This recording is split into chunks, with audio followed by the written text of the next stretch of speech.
मूल विधि की class 2। Class 2 में क्या है, तो यहाँ जानते हैं हम सेक्शन 1 में क्या है। सेक्शन 1 में संक्षिप्त नाम है प्रारंभ और लागू होना है, यानी कि बीएनएस कैसे लागू होगी, किन किन पर लागू होगी।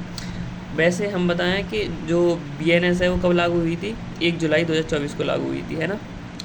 अब जानते हैं कि बीएनएस किस किस पर लागू हो सकती है, लागू होने का क्या तरीका है। तो भारत के भीतर किसी भी नागरिक, चाहे वो भारतीय नागरिक हो चाहे वो विदेशी नागरिक हो, सब पर लागू होती है। चाहे अब वो थल सीमा के भीतर हो, वायुसेना के भीतर हो, वायु सीमा के भीतर हो, जल सीमा के भीतर हो, तो सब पर लागू होती है, ठीक है। भारत के बाहर बीएनएस कैसे लागू होती है, तो यदि भारत से बाहर किसी व्यक्ति द्वारा अपराध किया गया है और जो पीड़ित है वो भारतीय नागरिक हो या फिर अपराधी भारतीय नागरिक हो, तो ऐसे मामलों में क्या होगा, बीएनएस लागू होगी, समझे।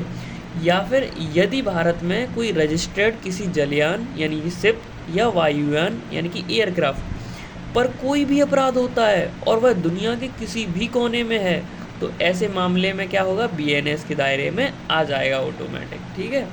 उसके बाद क्या होता है कि भारत में स्थित किसी कंप्यूटर रिसोर्स को टारगेट बनाकर भारत के बाहर से अपराध करने वाले कोई भी व्यक्ति, चाहे फिर वो भारतीय हो चाहे फिर विदेशी हो, वो भी किस में आ जाएगा, बीएनएस के दायरे में आ जाएगा, ठीक है। अब बीएनएस इतनी जगह लागू हो रही है, तो बीएनएस कहाँ लागू नहीं होगी, कहाँ प्रभाव नहीं डालेगी, तो इसके लिए कुछ कंडीशन है, जैसे कि विशेष विधि स्पेशल लॉस पर और स्थानीय विधि यानी कि लोकल लॉस पर ये इम्पैक्ट यानी कि प्रभाव नहीं डालेगी।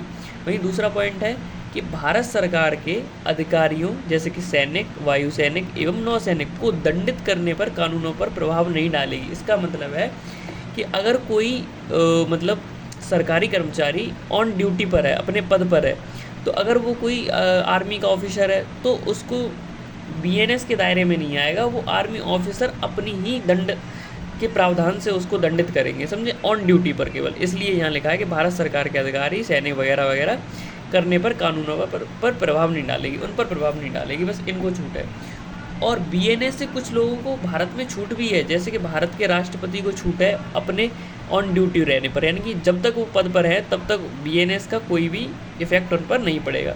राज्यपाल को भी छूट है, विदेशी संप्रभु को छूट है, वहीं राजदूत को भी छूट है, विदेशी सेना को भी छूट है, इन सबको छूट है, ठीक है।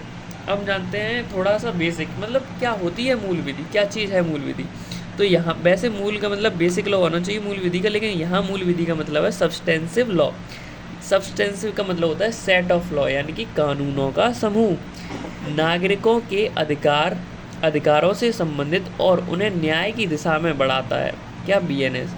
बीएनएस क्या चीज़ है, तो बीएनएस बताता है कि कौन सा कार्य यानी कौन सा एक्ट अपराध है और अपराधों को परिभाषित करता है, साथ ही में अपराधों के दंड का भी प्रावधान करता है बीएनएस। तो ये है बीएनएस, ठीक है। क्लास समाप्त करते हैं, दूसरी क्लास थी।